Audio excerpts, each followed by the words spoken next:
Estamos começando o programa Adoração e no programa de hoje nós vamos conversar um pouquinho sobre liberdade. O que seria liberdade?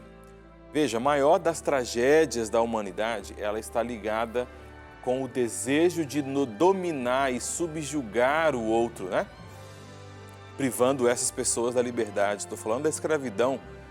Esse foi um dos maiores problemas da humanidade. O que significa liberdade? Liberdade é a perda do domínio sobre o outro. Mas e quando se trata de liberdade religiosa? O que seria liberdade religiosa e por que esse assunto é tão importante para mim e para você também hoje? É o que nós vamos conversar no programa de hoje. Está começando e segura aí porque a gente vai já voltar com a Bíblia aberta para conversarmos um pouquinho mais sobre a palavra de Deus no programa Adoração.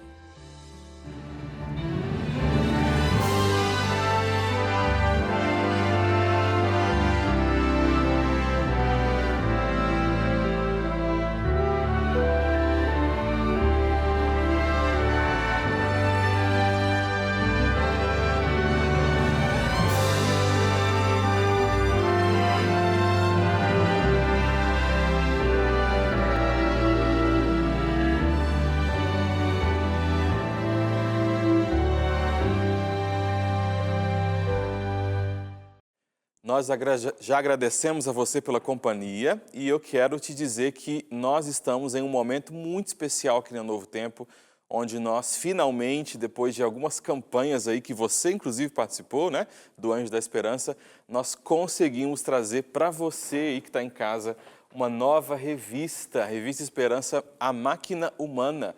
Essa revista foi muito aguardada, porque ela trata de um assunto muito caro, muito especial, muito importante para nós, que é a nossa saúde física. Você, provavelmente, se você está nos assistindo, você já pediu a sua revista Mente Feliz, que falava um pouquinho, né, sobre a saúde mental, e agora está na hora de você ir para uma outra área, que também tem a ver com a mente, né, que é tratar da saúde física. Essa revista é uma revista muito especial, foi escrita por duas apresentadoras aqui da Rede Novo Tempo de Comunicação, a Teru, né? A Teru, que apresenta o Vida e Saúde, e também a Gisela, que está aí na apresentação do Entre Família Espanhol. São duas pessoas muito capacitadas da área e trouxeram aqui algumas coisas muito importantes. Então, veja, a revista A Máquina Humana vai passar por alguns temas importantes da nossa saúde física. E ela aponta para cada um dos problemas mais frequentes hoje em dia que nos afligem, né, em termos de saúde. Então, vai falar sobre diabetes, problemas do coração. Pastor, mas a gente já tem muito material que fala sobre isso. Não, já tem programa de TV, tem um programa Vida e Saúde, mas nesta revista você vai entender o problema, você vai entender as causas, vai entender como prevenir e vai também obter até algumas dicas para tratamento. Exatamente. Então, por isso que eu faço convite para você para pedir a sua revista A Máquina Humana. Ela passa desde lá o nascimento, o coração, os órgãos, até a saúde cerebral. Então, vale muito a pena. Se você quiser pedir, é só entrar em contato com a gente aí, sem custo algum, pelo 12982444449. Por meio do WhatsApp, você vai poder fazer o seu pedido. Você vai receber um link ali, é só entrar no link, escolher a sua revista e fazer o pedido. Mas se você quiser, por alguma razão, fazer o pedido no WhatsApp mesmo, é só escrever para a gente, ó, quero fazer o meu pedido por aqui. E um dos nossos atendentes vai te guiar até você obter a sua revista, ok? Vai chegar na sua casa para abençoar você, a sua família e a saúde de vocês também. Mas vamos lá, eu quero conversar hoje sobre liberdade com você, né? Nós vamos ver alguns textos bíblicos que falam sobre esse assunto e eu convido você a se aprofundar um pouquinho naquilo que nós vamos entender sobre o que a Bíblia fala sobre liberdade e por que esse tema é importante para nós no contexto da liberdade religiosa. Quero te convidar antes para uma oração, para que a gente peça a presença de Deus aqui enquanto nós conversamos sobre esse assunto. Oremos. Senhor Deus, muito obrigado porque o Senhor é um Deus de liberdade. O Senhor nos criou como seres livres, pessoas para escolhermos os nossos caminhos, Pai. E hoje nós vamos conversar sobre o que isso tem a ver com religião e como isso é importante para nós, como isso pode beneficiar aqueles que creem e até aqueles que não creem também. Nos abençoe neste momento, nos ilumine e nos instrua em nome e por amor de Jesus. Amém. Liberdade religiosa. Bom, veja, quando a gente olha para a definição do que seria liberdade, nós vemos que toda pessoa ela tem direito à liberdade de pensamento, à liberdade de consciência e à liberdade de religião.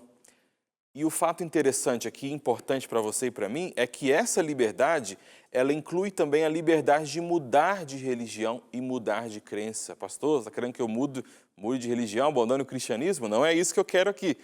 Mas eu quero que você entenda por que essa liberdade religiosa, a liberdade de manifestar a sua religião, a sua crença, seja qual for ela, é importante para nós. Essa liberdade religiosa, a liberdade de exercermos a nossa religião, ela tem a ver também com a nossa liberdade de ensinarmos sobre Jesus, ensinarmos sobre religião, sobre Bíblia, a prática do culto, a observância de um dia específico de guarda, né? No nosso caso, como adventistas, nós guardamos o sábado. E esse direito, né, nos é garantido até mesmo pelo governo, né? É algo que está em voga hoje em dia. É por isso que a liberdade religiosa ela é esse instrumento que busca nos beneficiar, né? Beneficiar a nossa vida e a nossa prática religiosa e o fato de nós podermos hoje adorar ao nosso Senhor, adorarmos a Deus da maneira como nós adoramos, só podemos fazê-lo porque nós vivemos em um país que tem liberdade. E veja, lá em Daniel 3, a gente não vai ler todos os textos que eu vou mencionar, mas você pode anotar e pode conferir em algum momento também. Mas em Daniel 3, nós vemos que Nabucodonosor ele era um chefe religioso, ele era um chefe civil e também um chefe político. Era uma união ali de alguns poderes, né? Ele tinha um poder para influenciar e ditar como seria a adoração do povo. Então veja, Nabucodonosor, um chefe político, um chefe religioso, um chefe civil, ele, além de comandar a sua nação, ele podia dizer como as pessoas, ele podia, não só podia, como dizia, né? Como as pessoas deveriam adorar ao seu Deus ou ao Deus que ele queria ou até ele mesmo, né? Ele próprio. E nós olhamos para a Bíblia lá em Daniel 3 que este rei, ele convoca o seu povo, né, a sua nação, no campo de Durã, para que este povo pudesse adorar uma estátua. Nós olhamos, se nós observarmos nesse texto, a palavra adoração aparece 11 vezes. Tem tudo a ver a liberdade de você exercer a sua crença com quem você adora. E quando a gente olha para o texto bíblico, nós percebemos que, pelas palavras que são utilizadas ali, quando Nabucodonosor pede para esquentar a fornalha, você só esquenta algo que já está ligado, né? Que já está aceso, neste caso ali. Então, quando as pessoas se ajoelhavam, a fornalha já estava acesa. Então, imagine que situação complexa. Você tem ali a multidão reunida no campo, um local propício para aquilo, tinha uma estátua, e aí tocava um sinal e as pessoas tinham que ajoelhar e tinha uma fornalha já acesa para quem não se ajoelhasse. Um contexto onde não havia nenhum tipo de liberdade. E aqui não só a liberdade religiosa, né? Eu tenho que adorar essa estátua, não só isso, mas envolvia outros aspectos também.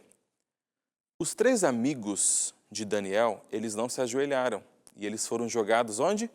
Na fornalha. Mas eles foram libertos, né? Claro. Mas ali nós entendemos, nós visualizamos um contexto onde não havia liberdade. E nós olhamos para o milagre e com certeza aquilo foi incrível, né? Eles não foram queimados, tinha uma outra pessoa junto que era o próprio Jesus. Mas a situação que eles passaram não foi uma situação de moleza, não, foi difícil. Nós vemos algo parecido lá em Apocalipse 13, porque em Apocalipse 13 nós temos ali uma besta que emerge do mar, nós temos 2 bestas, a segunda besta, né, ela emerge da terra, e ambas elas recebem poder, elas são potencializadas pelo dragão. E ambas, as duas, têm ligação direta com a adoração. E essa palavrinha, né, adoração, adorar e as suas formas ali diferentes, aparecem também no texto por 5 vezes. Ali nós vemos um poder político e religioso, assim como lá em Daniel. Ambos esses 2 capítulos, né, Daniel 13 e Apocalipse, aqui como nós estamos vendo, ambos os capítulos estão relacionados com adoração. Profeticamente, nós entendemos que os eventos finais que acontecerão, né? Você tem alguns programas aqui na nossa grade da TV Novo Tempo que falam justamente sobre as profecias, os eventos finais, como o programa Arena do Futuro, né? Onde você pode acompanhar ali a interpretação das profecias bíblicas. Quando você estuda as profecias bíblicas, você entende que os eventos finais terão ligação direta com a adoração. De ligação direta. E até mesmo a interrupção dos direitos de se adorar com liberdade, essa interrupção ela marca o fim dos tempos. Veja, ao longo da história, a união entre o poder político e o poder religioso não é o tema aqui nosso, mas é importante ressaltar que essa união entre poder político e religioso, ela provocou sofrimento para o povo de Deus. Pastor, mas quando eu olho para essas coisas acontecendo, quando eu olho para os eventos finais, o senhor está dizendo que vai ter falta de liberdade, é isso que vai marcar o início do fim dos tempos? Mas a gente quer que isso aconteça, não quer? Para que Jesus volte. Claro, a gente quer que o fim chegue logo, né? Porque ninguém mais aguenta viver nesse mundo. Mas isso acontecerá lá na frente. É um evento profético, é um momento profético com tempo para acontecer. Ele vai acontecer num período específico de tempo. E o ponto aqui é que enquanto esse tempo não chega, você e eu, nós precisamos de liberdade para sobreviver enquanto cristãos e para avançarmos também no cumprimento da missão. Então veja, a liberdade de expressar a minha religiosidade, ela me beneficia para que eu possa viver e sobreviver praticando a minha crença, e ela beneficia também ao outro que ainda não conhece essa mensagem, porque enquanto eu tenho liberdade, eu posso pregar para ele também. A liberdade religiosa, ela é muito mais do que ela parece, né? Ela é um princípio político? Claro que é um princípio político, né? Que nós enxergamos hoje. Mas é algo também, uma disposição até mesmo internacional. Tem muitos órgãos, muitas organizações internacionais que reconhecem esse direito de liberdade, que nós vemos que ao longo da história, e até mesmo em momentos bíblicos, quando isso faltou, o povo de Deus sofreu. Você pode pensar, pastor, o povo de Deus sofreu, mas o povo de Deus foi amparado. Pastor, o povo de Deus sofreu, foi jogado na fornalha, mas foi protegido. É claro, porque o nosso Deus não se limita às circunstâncias que o pecado oferece. Deus não é refém do pecado, e não é porque o pecado tenta atrapalhar os seus planos que os seus planos serão frustrados. A gente sabe que não, mas para que nós tenhamos uma vida de liberdade, uma vida cristã, que a gente possa adorar o nosso Deus, dizer que nós adoramos, falar em uma praça pública para outras pessoas que nós adoramos esse Deus e queremos que elas também adorem, nós precisamos de liberdade. Nós observamos também que essa liberdade, ela é composta, porque ela inclui a liberdade de pensar, a liberdade de acreditar, de escolher, de falar, de se associar e de se reunir também. Você pode pensar, pastor, isso é muito distante. Olha, eu já vivi em outros países. E eu posso dizer que em locais onde isso não é possível, ser cristão é praticamente um crime. Imagine só viver em um local assim. Mas, pastor, eu não vivo nesses locais. Tudo bem, mas eu e você somos chamados a pregar esse evangelho. E se a gente não tiver liberdade para fazer isso, a gente não cumpre nossa missão. Essa liberdade da qual nós estamos falando também reflete que nós temos algo em comum como seres humanos, né? A nossa consciência, o nosso senso de moralidade, o nosso livre-arbítrio e também um apelo à solidariedade e também ao respeito, porque é um chamado para respeitar e ser tolerante com base no fato de o ser humano ser digno desse respeito. O que isso quer dizer? Isso quer dizer que se a liberdade é para mim, para que eu possa exercer a minha adoração, ela também precisa ser para o outro. Na Bíblia nós vemos alguns momentos onde nós enxergamos a liberdade, né, e a liberdade de expressão, a liberdade religiosa, né, de se adorar em alguns momentos. Nós já vimos aqui Daniel, né, Daniel 13, Apocalipse também. Mas lá em Gálatas 5, Paulo, ele nos orienta que nós fomos chamados para Cristo, nós somos libertos por Cristo para a liberdade. E é isso que eu quero ler com você lá no texto de Gálatas, Gálatas 5. Eu quero ler com você apenas o capítulo 1. Gálatas 5, no capítulo 1. Hoje a nossa reflexão é um pouquinho mais ampla, né? Então a gente não está se concentrando em um texto específico, mas em momentos aqui onde nós vimos essa liberdade. Então veja, Gálatas 5, no verso 1. Para a liberdade foi que Cristo nos libertou. Permanecei, pois, firmes, e não vos submetais de novo ao jugo de escravidão. Nós temos aqui os textos que falam sobre liberdade, eles têm o sentido de liberdade do pecado, liberdade da obra do mal, liberdade da escravidão do inimigo. Mas veja, esse é o ponto, como é que eu posso ser liberto do inimigo? É por meio de uma obra do Espírito Santo que ele faz em mim. Mas para eu ter acesso a essa obra, se não for pela revelação geral, né, da natureza, para que eu tenha acesso ao conteúdo do Evangelho, eu preciso receber liberdade. Porque a liberdade é um pilar do governo de Deus. É algo que está nas fundações, digamos assim, do governo de Deus. E aí, o que a gente pode falar do livre-arbítrio, né? O ser humano foi criado com livre-arbítrio, a livre decisão de escolher. Nós somos criados assim. E Deus quer que nós vivamos em liberdade. Pastor, mas se ele sabia que ia dar errado, por que ele deu essa liberdade? Por quê? Mais uma vez, Deus não é refém do pecado. Eles vão pecar, então eu não vou dar liberdade não, vou deixá-los assim enclausurados mesmo. Não seria amor de verdade. E Deus não seria Deus. Deus não é refém do pecado e daquilo que ele pode fazer e fez de fato na humanidade, né? Ele quer que nós possamos dar essa liberdade, meus amigos, aos outros também. A gente não pode forçar alguém a acreditar no que a gente acredita, certo? Não é possível fazer, quer dizer, até é possível, né? Mas não vai funcionar. Lá em 2 Coríntios 3, no verso 17, o apóstolo Paulo, ele fala que onde está o Espírito do Senhor, aí há liberdade. Paulo aqui, ele reflete sobre a liberdade que vem quando a gente entende a palavra e quando a gente crê em Deus por meio do Espírito. Só é possível fazer isso se nós temos liberdade para escolher. Liberdade para escolher.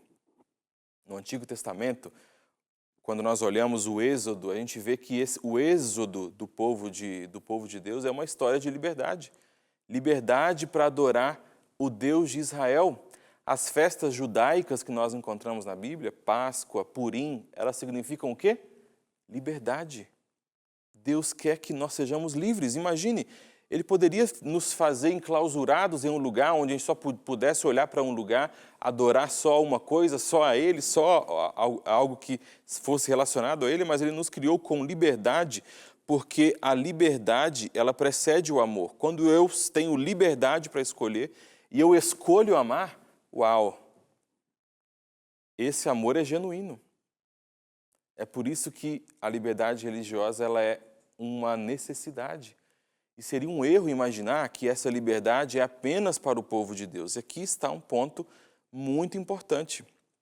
A liberdade ela não é apenas para o povo de Deus. E tem até, por exemplo, aqui no Brasil a gente tem uma lei, né, que garante condições iguais, por exemplo, para quem observa dias religiosos de guarda. Essa garantia é para mim, que sou adventista e guardo o sábado. Mas essa garantia não é só para mim, é para um judeu que também guarda o sábado, ou para um muçulmano que de repente precisa de uma liberação em relação ao seu dia de guarda.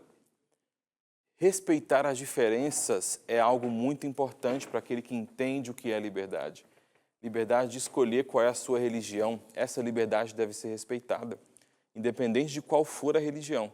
E aqui está o ponto que nós precisamos entender, porque a liberdade ela é para mim, mas ela precisa ser para o outro. Se eu acho que uma religião está pregando algo errado, eu não posso pedir para que essa religião seja silenciada. Se eu creio que eu tenho uma mensagem que pode transformar a forma pelo qual essa pessoa dessa religião enxerga o mundo, eu também preciso de liberdade para pregar para essa pessoa. E ela precisa de liberdade também para fazer o quê? Para aceitar essa mensagem. É por isso que a liberdade está intimamente ligada à missão. Nós precisamos de liberdade para cumprirmos a missão. 52 países no mundo hoje não têm liberdade religiosa, sabia? pode pensar, são quase 200 países, né? Só 52, a conta tá boa, então. O problema é que 76% da população mundial vive nesses 52 países. De cada 100 pessoas no mundo, 76 delas não podem escolher qual religião seguir. Isso aqui é muito sério. As pessoas não podem escolher sua religião, não podem mudar de religião. Imagine só. Que situação complexa viver num lugar assim. Eu morei na África por alguns anos, e na África eu tive a oportunidade de conhecer algumas histórias. E eu, não vou citar nomes, mas conheci a história de um rapaz, um rapaz jovem com a vida inteira pela frente. Esse jovem, ele foi acusado, ele estava pregando no local, a pregação começou a avançar, as pessoas estavam sendo transformadas, o evangelho avançava, mas chamou muita atenção de algumas lideranças ali naquela região. E esse rapaz foi preso. Ele foi preso, acusado de um crime macabro que ele nunca cometeu. Porque por trás dessa acusação estava o fato de ele ser um cristão e estar pregando uma mensagem que era diferente daquela que as pessoas ali queriam que fosse pregada. O fato é que esse jovem, ele foi preso, ele foi condenado a uma prisão perpétua por um crime que até que se ele tivesse cometido, essa condenação seria desproporcional. E ele perdeu a sua liberdade de ir e vir, a liberdade de viver onde ele estava por conta de um local onde não se respeita a liberdade religiosa de que uma pessoa tem, de escolher aquilo que ela quer fazer da sua vida, da sua adoração, quem ela adora, como adora, onde adora.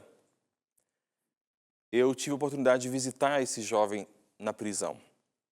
E eu estava pensando, o que eu vou falar para esse rapaz? Já está há 5 anos, até hoje, 2024, ele ainda está preso. Mas o que eu vou dizer para esse homem, né? Quando eu cheguei lá, tinha um local de reunião, onde ele é hoje o presbítero, né? O ancião, não sei como você fala na sua igreja, mas ele é o líder dessa igreja, desse movimento adventista dentro da cadeia. E aí tivemos um momento, eu falei algumas palavras aos presos e fui conversar com ele. E quando eu conversei com esse homem, eu entendi que eu estava falando para um homem preso, enclausurado, que não pode sair, mas um homem com a sua mente livre. E mesmo em meio à falta de liberdade, o Senhor libertou esse homem. E aqui, quando eu olho para essa história, quando eu olho para a vida dele, eu lembro que ele tem uma esposa, que ele tem filhos que estão do lado de fora, que nada disso deveria ter acontecido. E não teria acontecido se houvesse um respeito à liberdade naquele local. Mas mesmo assim, mesmo preso, mesmo cativo, hoje este homem é uma bênção e tem dezenas de batismos naquele presídio. Eles têm batismos, eles têm a cerimônia da comunhão, né, que é a Santa Ceia, eles têm reuniões, têm eventos lá dentro, tudo muito limitado, né, um local complexo, seria difícil de descrever para você como é, mas mesmo cativo, o Senhor libertou aquele homem para que ele pudesse ser despertado para a sua missão também. Isso aconteceu na Bíblia também. O povo, quando foi levado cativo, né, para a Babilônia, o povo, embora tenha deslizado aqui, deslizado ali, em alguns contextos eles foram abençoados e foram bênção também para aquela nação. E o que dizer de Daniel, um homem da confiança de Nabucodonosor? O que dizer de José, um homem que foi preso, mas que também foi abençoado? O que eu quero dizer com isso é um paradigma, digamos assim, né? De um lado eu tenho a necessidade de ser livre para que eu possa cumprir a minha missão, para que eu possa exercer a minha fé.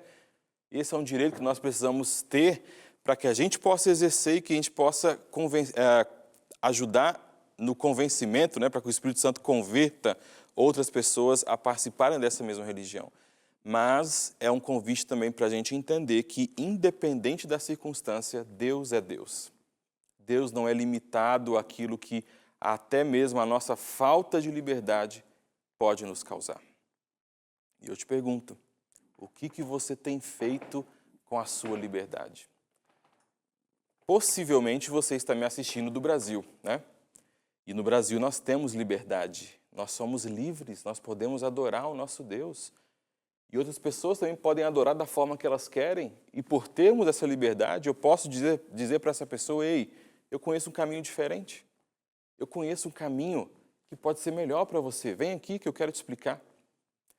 O que você tem feito com a sua liberdade? Será que você tem utilizado a sua liberdade para abençoar as pessoas? Será que você tem utilizado a sua liberdade de forma consciente? Será que você tem utilizado a sua liberdade para fazer o que você quer? Porque essa também é uma possibilidade, né? Será que você tem confundido liberdade com libertinagem? Nós precisamos valorizar a liberdade. Nós precisamos defender essa liberdade. E a gente precisa orar para que, por meio dessa liberdade, a gente possa alcançar mais pessoas enquanto ainda é possível. Essa é a nossa missão. O objetivo aqui é fazer você refletir na importância da liberdade, enquanto Deus valoriza a liberdade e como ela é importante para que eu e você possamos exercer nosso cristianismo e abençoar as pessoas que estão ao nosso redor. Mas é uma reflexão também que, mesmo que sejamos privados como um dia seremos, né, Deus não deixará de atuar em nós, mas atuemos ao seu favor. Vamos atuar ao favor de Deus enquanto isso ainda é possível. Enquanto isso ainda é possível. Eu quero orar com você, mas antes de orar eu quero oferecer mais uma vez essa revista, a revista Máquina Humana. E eu quero destacar para você o capítulo 7 dessa revista, porque ela fala um pouquinho, depois de falar um pouco sobre as questões emocionais e as questões cerebrais ligadas à nossa saúde física, ela vai falar um pouquinho sobre o cuidado que eu e você devemos ter com as nossas emoções, com aquilo que nós comemos e bebemos, para que a nossa mente possa estar boa para adorar a Deus. Isso tem tudo a ver com o que a gente está conversando. Quando eu tenho liberdade, eu posso adorar ao meu Senhor. E quando eu tenho uma boa saúde, quando eu estou firme e forte aí na minha saúde, capítulo 8, capítulo 7 vai falar um pouquinho disso, eu tenho condições de ter o meu organismo, o meu cérebro, o meu ser preparado para essa adoração. Então, mais uma vez, peça aí 98244-4449, o código da nossa operadora, que é o código 12. Se você quer ter essa liberdade, meu amigo, se você quer valorizar essa liberdade, se você quer dizer para Deus, Deus, obrigado porque eu tenho essa liberdade. E se você quer dizer para Deus, além de obrigado, Senhor, me ajude a usar essa liberdade para abençoar as pessoas que estão ao meu redor. Se você quiser fazer isso, eu quero convidar você a orar comigo nesse momento, para que a gente possa entregar isso nas mãos de Deus e que essa seja uma realidade na sua vida e na minha vida também. Oremos? Santo Deus, obrigado, Pai, porque nós temos liberdade, Senhor. Obrigado porque a gente pode te adorar, a gente pode te agradecer, a gente pode te louvar, a gente pode cantar ao seu nome, Senhor. Obrigado por isso. Nós nos lembramos nesse momento com carinho, Pai, daqueles que não têm essa liberdade, daqueles que estão presos porque eles te adoram, daqueles que estão presos porque eles confessaram o seu nome, Senhor. Ó Pai, coloca no coração dessas pessoas o sentimento, ou reforce o sentimento de que o Senhor está no controle da vida deles, Senhor. Pedimos que o Senhor nos abençoe também para que possamos usar a nossa liberdade, respeitando a nossa liberdade e a do outro, para pregar esta mensagem linda, Pai, do Evangelho. E que a gente veja muitas e muitas pessoas sendo transformadas por meio do nosso testemunho, por meio da nossa ação. Pai, que essa seja uma realidade em nossa vida, Senhor. Nós nos entregamos a Ti, em nome e por amor de Jesus. Amém.